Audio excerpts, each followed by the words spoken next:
Now, our first witness this morning is Maria, is it? And her daughter may wish to say something, so she will be sworn in too. That's correct, sir. Maria.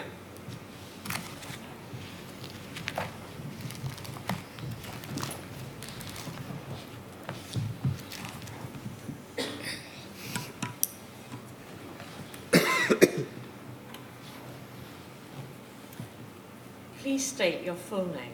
Maria Armour. And repeat after me.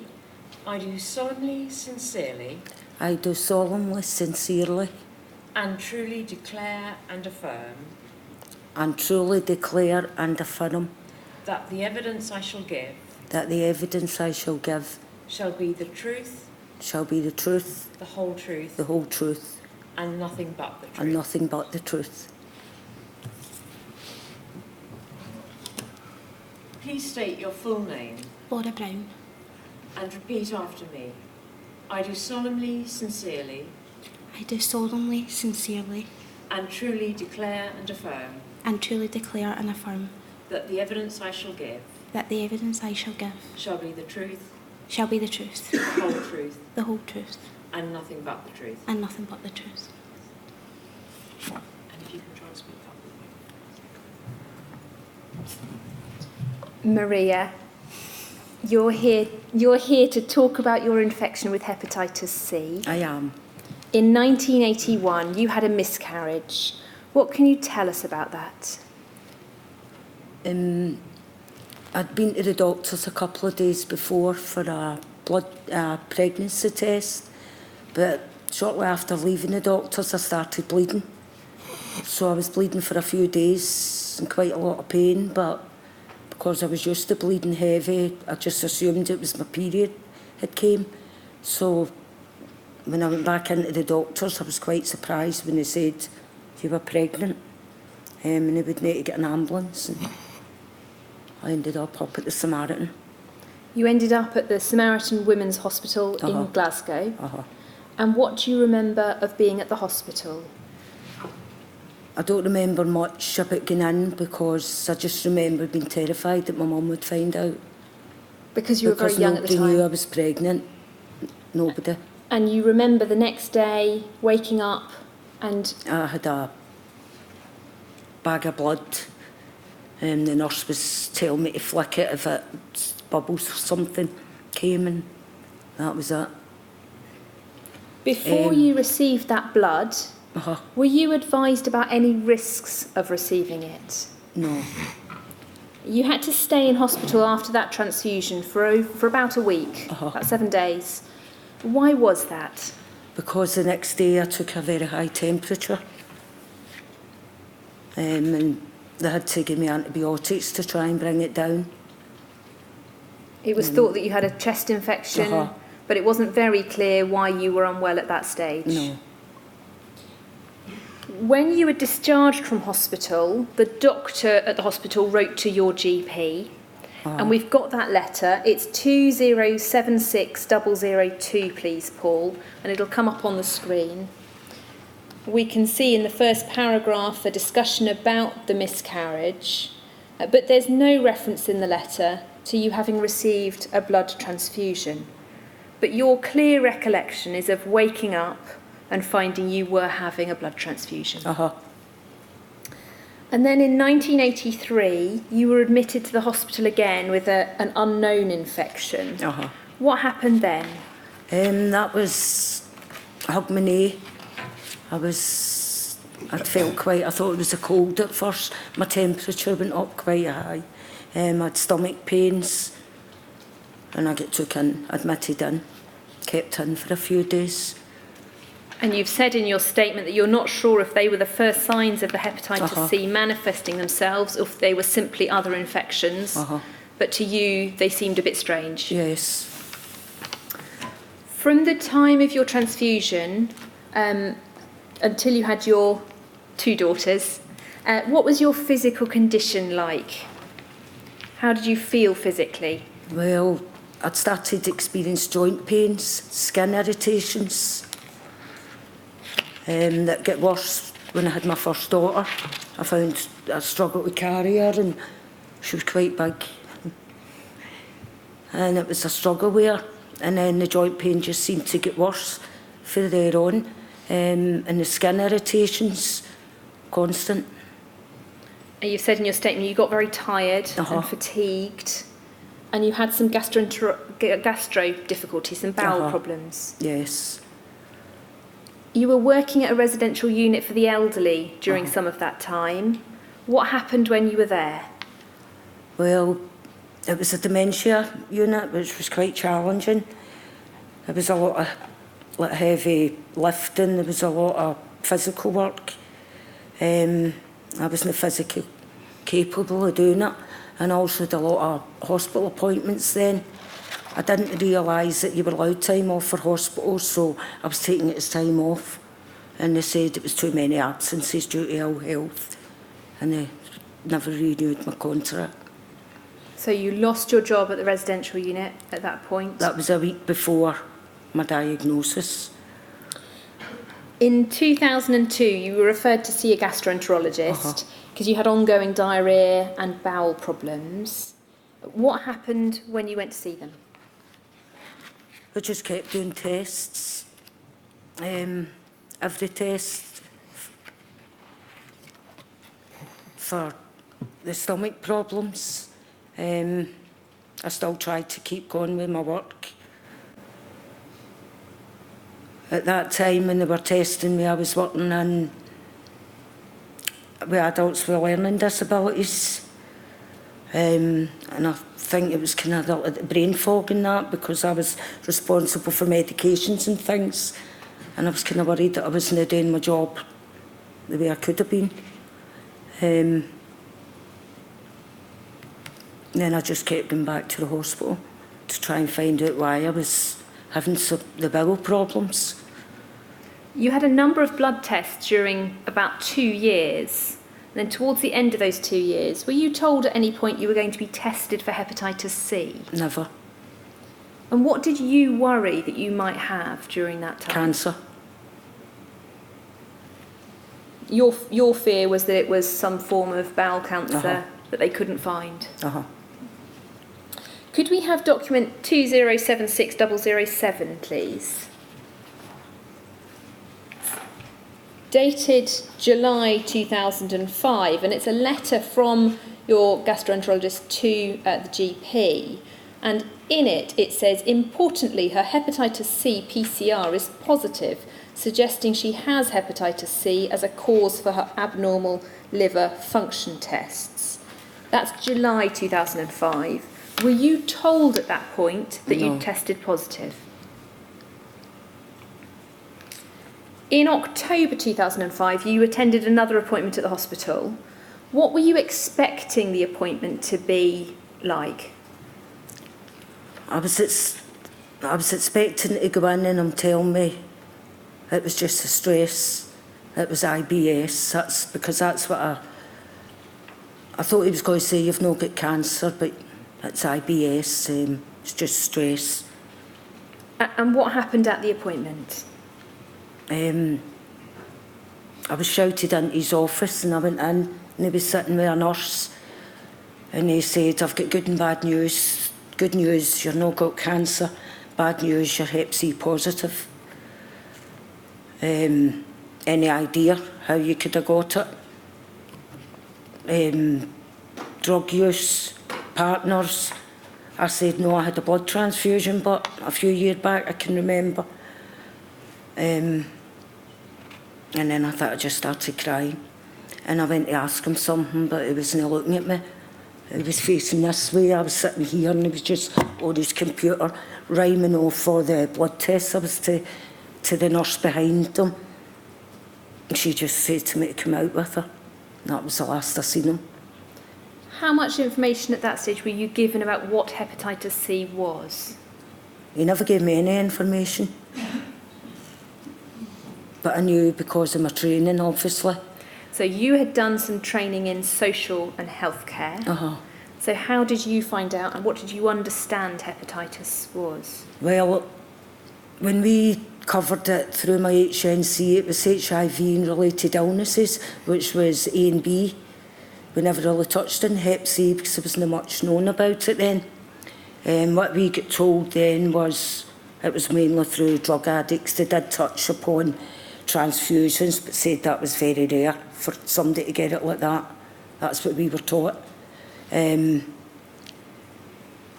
was more the focus was on HIV and AIDS, but what I was worried about, because my symptoms were the same as like the end stages of AIDS, with the sores appearing in the body, diarrhoea, etc. or that. So that's what I was worried about. I thought I was at the end stages of that, and they weren't just maybe no telling me. So until you had the diagnosis of hepatitis C, you were worried you might have cancer, or you were worried you might have AIDS, and then you were told in October 2005 it was hepatitis C. How did you feel at that point when you were given the diagnosis? Devastated. I knew it was the end of my career. I should say at this point that a response has been sought from Dr. Bolton-Jones, and anything that's received will be published on the website in due course. The evening after you got your diagnosis, you were in such a state that you decided to phone the Samaritans, and the impact on you mentally has been quite significant since then. Can you tell us a little bit about that? Well, I'd went to the doctor a couple of days later. Jade and Laura were struggling, my daughters were struggling, I was struggling. And within a few days I was like thinking about people I could have infected through the years, how many times I could have infected people or not. I was having horrible dreams. The guilt I felt was terrible, and I'm saying, who do I tell, who do I don't tell? So I went to my GP and I said, I'm not coping.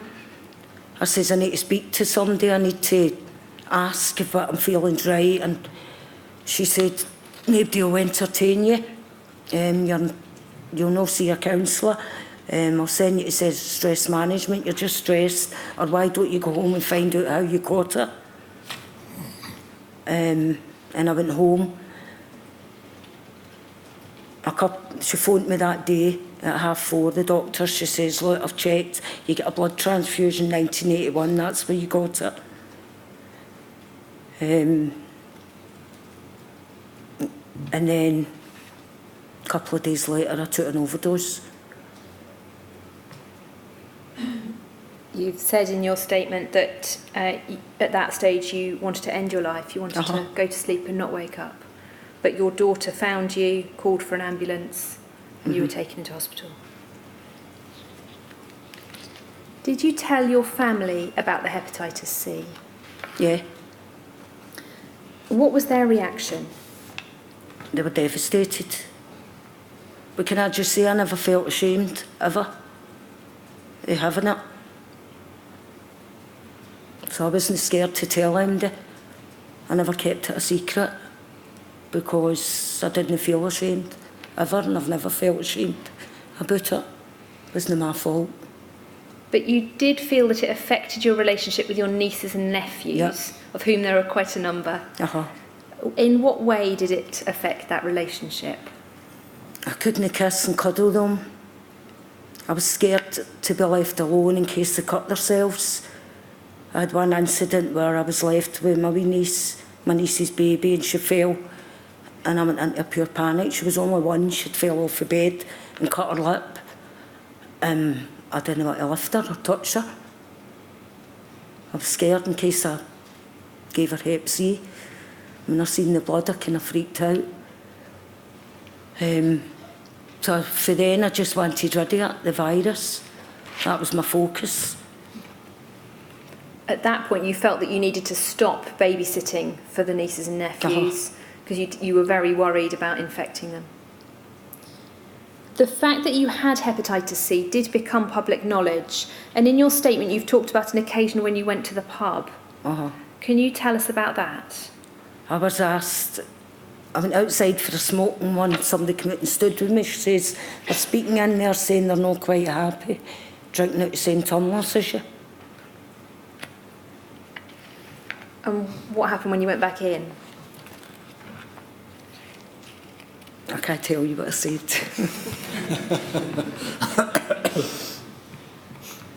Your daughter's also had difficulties at school. What can you tell us about that? Well, I think they were getting, their mum's a drug addict. Jade was already having problems at school, bullying, so the two of them just stopped going eventually. I went to their schools, I went to their head teachers, I begged them for help. I says, they need help, I need help. They weren't interested. In 2007, your long-term relationship also broke down. And during this time, you had started a university course in social work. Were you able to complete that? No, 3 months in, I had to give it up. I couldn't cope with the physical side of it, managing in and out with books, and I wasn't retaining information or anything. I was struggling with the fatigue and the pain, the joint pain. After you were told about the diagnosis of hepatitis C, you were then referred to a liver specialist. And can we have document 2076008, please? This is the referral letter in November 2006, and we can see in the first paragraph that it refers to you having used intravenous drugs and had partners who were intravenous drug users as well. Is any of that accurate? No. When you obtained your records for the Skipton Fund, you immediately spoke to Dr. Bolton-Jones about those notes, didn't you? And if we can have 2076005, we can see that you had got, this is 2018, Mrs. Armour has been in touch, she's got her medical records because she contracted hepatitis C almost certainly through a blood transfusion. And if we look at the third paragraph, she was concerned when she went through her medical records to find a letter from my registrar referring her to the liver service for further follow-up of her hepatitis C, which stated and made reference to the intravenous drug use. She was subsequently seen by Dr. Goulding, who was one of our liver specialists, and who also documented that the hepatitis C was contracted through a blood transfusion. And therefore I do feel that this comment from my registrar was simply wrong. And this letter is to confirm we feel the most likely cause of this lady's hepatitis C was through this blood transfusion. I've spoken to our clinical director to see if we can simply remove this letter from the notes, but he says they can't. You were then provided with another letter, 2076006, where he says that, as discussed on the phone, I did manage to get your paper records and have reviewed them. I agree that the comment from Dr. X's letter in 2006 is incorrect. As we've discussed, I've written a letter to be included into your care notes to correct this error, and I attach a copy of that letter for your information. And so as soon as you saw the erroneous entry, I phoned him. You phoned him and got it corrected. Now, you were referred, as we saw, in November 2006. When was treatment first discussed with you? At the appointment with a liver specialist. She told me that the treatment they had, the interfering, that she didn't think I'd be able to handle it because of my mental state, and I'd also lost a lot of weight, and so she said your liver's not badly affected, you've only got like 2%, whatever. She says, so you'll be fine for a few years if you want to wait and see if something better comes out. She went, you've only got 50% chance of it clearing, and that was when I decided to go back to uni to try and do my BA in that, in social work. And when I couldn't finish it, complete that, I wanted the treatment. That was 2009. I went back and I said to her I would like to just, because she said it would take away most of the symptoms that I was experiencing. So even if I didn't clear the virus, there was a good chance I would get back to work. and finish my degree in that. But When treatment was first discussed with you and the question was raised whether you were mentally strong enough to cope with it, you were then referred to perhaps a counsellor or a psychologist. You're not sure which one it no, was. that was before treatment Okay. started. That was in 2009. I seen the psychologist. And how did you find your sessions with the psychologist? It was only one session to see if I was mentally fit. And what was that like? He was just asking about how I felt, and I felt quite strong then because I was determined that I wanted this treatment. You were then able to start the treatment with ribavirin and interferon. There was one occasion when you were given the needles that you required for that treatment. And what did the nurse say to you? Well, I took Laura with me because she was an auxiliary nurse in the same hospital at the time. So she was coming to learn to give me the injections. She explained what would happen. I would be up once a month collecting medication. She gave us the pills and things, and then she handed me the box with the needles, and she said, "And you know what to do with them?" And I was like, "No, I don't know what to do with them." And she apologised. She says, "Oh, I'm sorry," and she showed us how to use them. Because you think she believed that you were an IV drug user when that had never been any Never part. been the case. You were warned that the side effects could be quite severe. And if we have 2076003, please. We can see that the nurse specialist wrote to your GP, to whom it may concern. This was actually when I was going through the bankruptcy. She gave me this to show them exactly what I was, the disability living allowance. Which we're going to come on to very shortly. But this was the advice that you'd got at the time as well, wasn't it? That the treatment is a fairly rigorous course of oral and injected medication, which is associated with significant disabling side effects, such as lethargy, flu-like symptoms, low mood, anemia, anorexia, and weight loss. These side effects can often impair the individual's ability to work for the duration of the therapy and for some time afterwards. That's what you were told before the treatment as well, wasn't it? Are they the side effects you suffered from? Or Them and worse. Yeah. can you tell us about that? For the first week, I started to experience severe pain.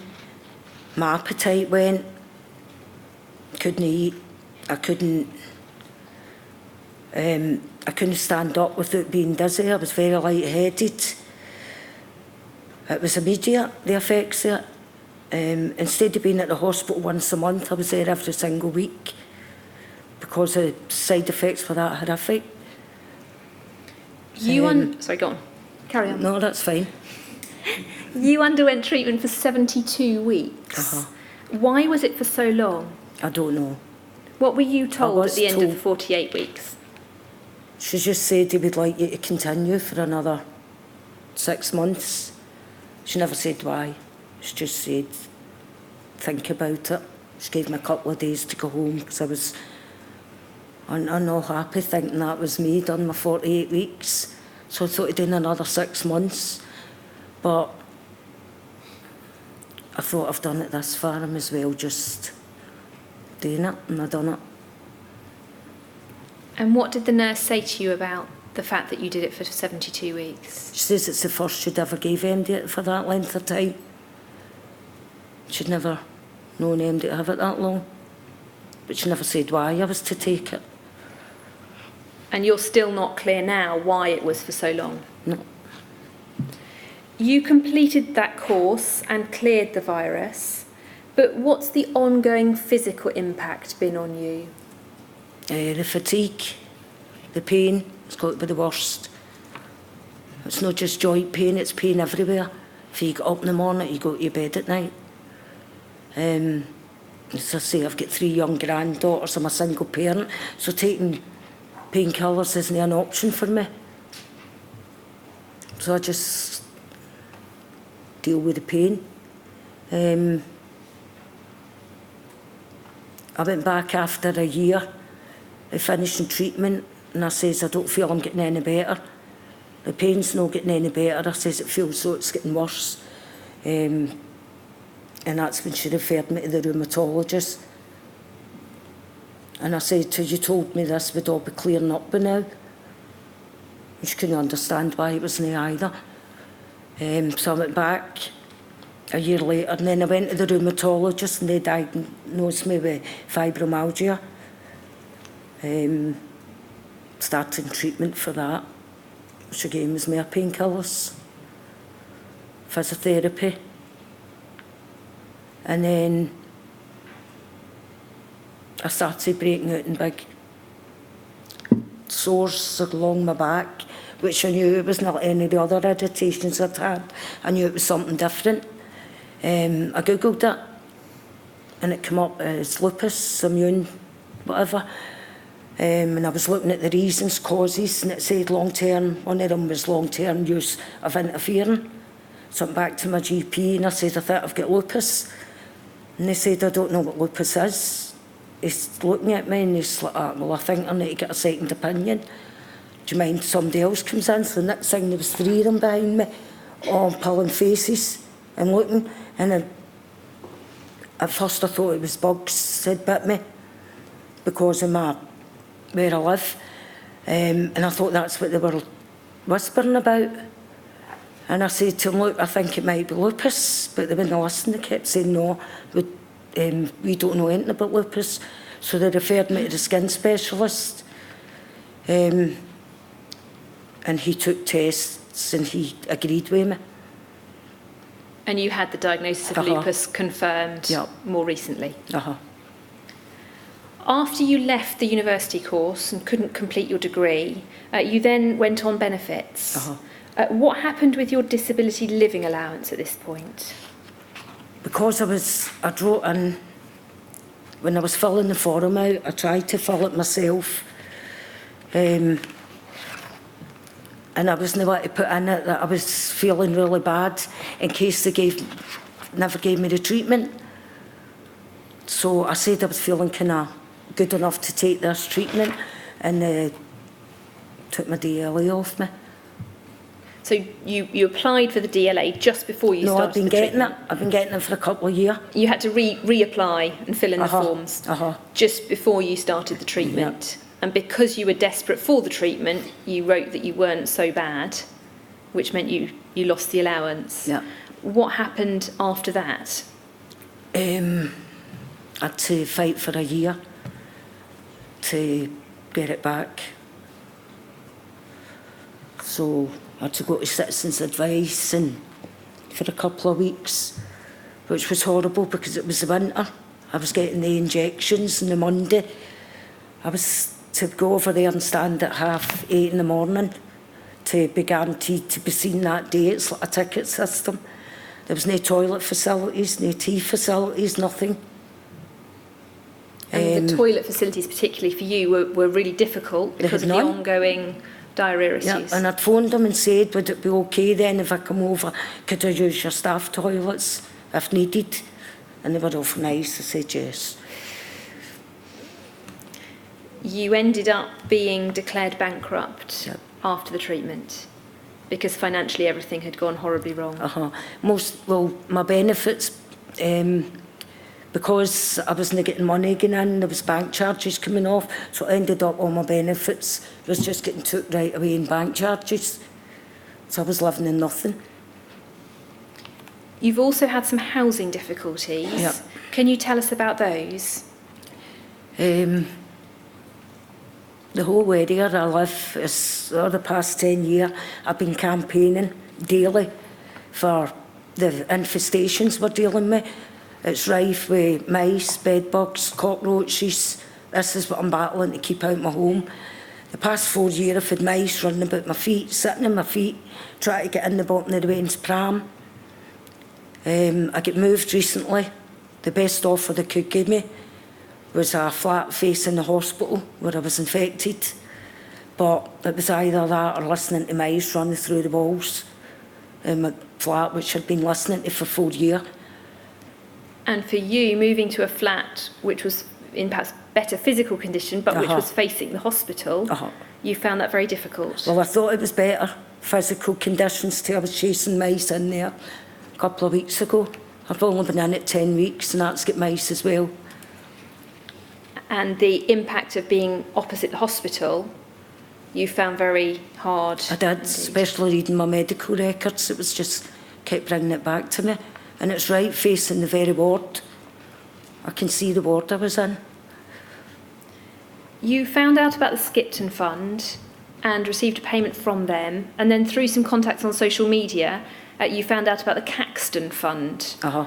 How did you find applying to the Caxton Fund? An ordeal. It was terrible.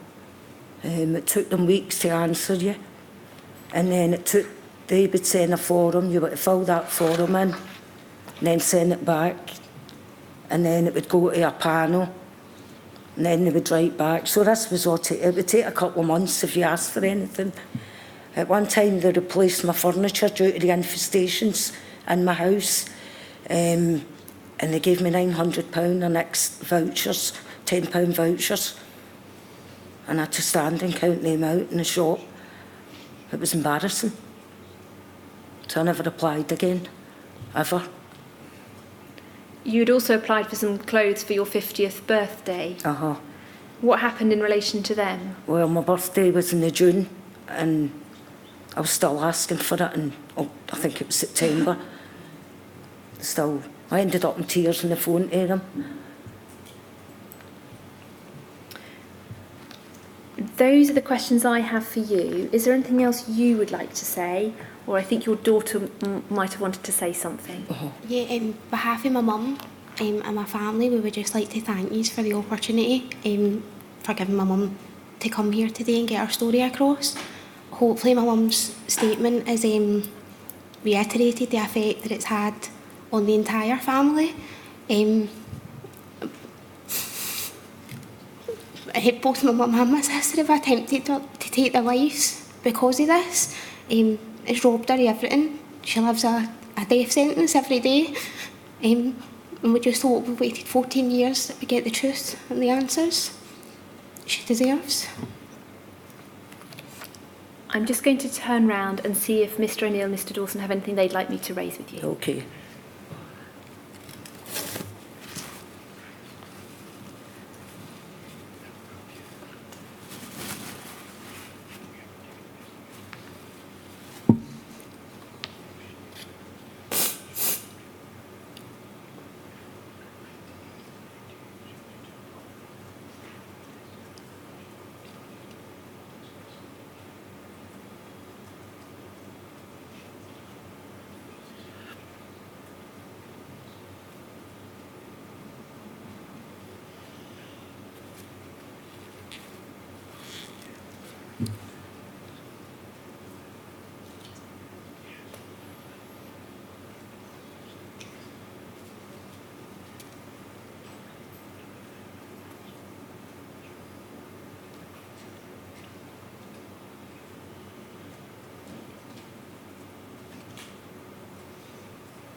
Just two things that they'd like me to raise with you.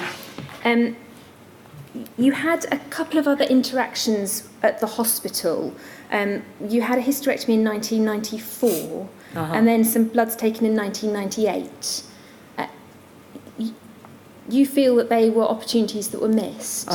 Especially 94, because I got another blood transfusion. Plus, I'd been suffering all the symptoms of Hep C right up until then.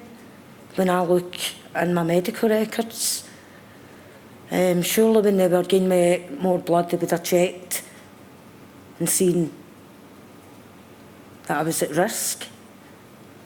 I've never moved for the area that I live in.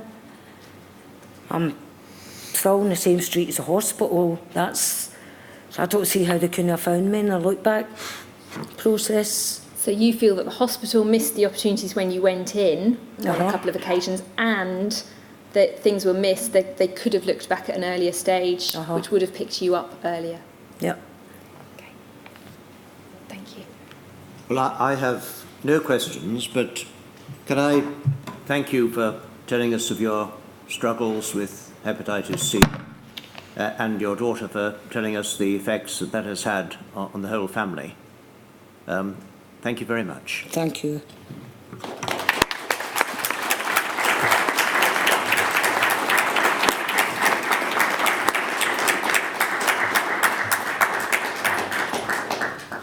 Well, we'll take a break till 10 past 11. 10 past 11, our next witnesses for the rest of the day, in fact, are all anonymous, so you will understand what that means. Most of you, I shall tell you more about each, as I am obliged to do, as each comes to give evidence. 10 past 11.